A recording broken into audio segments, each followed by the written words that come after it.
Hey, Tim Healy here, Director of Sales and Business Development at Riverview, and also your host for the Riverview podcast series.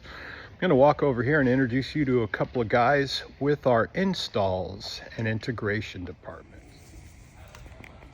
Hey, can I interrupt you guys? Hey. Oh, yeah. Hey, introduce yourself. My name is Winnie Ramos. I've been in Riverview for 18 years now. 18 years? Yeah. Wow. Since 2008. And yeah. Wow, amazing.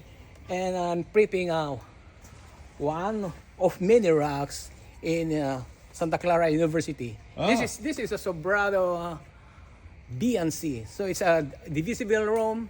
Okay. And now I'm almost done for Very prepping. good. Yeah. You're building the rack. You know, I was telling you a little bit earlier, I love racks. Racks are, Yeah, me too. each rack has its own personality. It is, yeah. Yeah. Cool. So very good. Thanks, Winnie. You're welcome. And here we have another member of our esteemed team.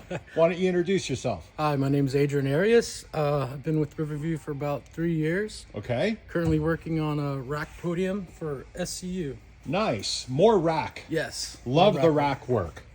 Everything about racks is just, it's super fun because every single one is just a little bit different. Everyone's unique to the builder. Excellent. Good. Very good, guys. Well, I don't want to interrupt you too much, but I wanted to highlight you both. Okay. Thanks. Yeah. And we'll talk to you soon. Thank you. See you soon.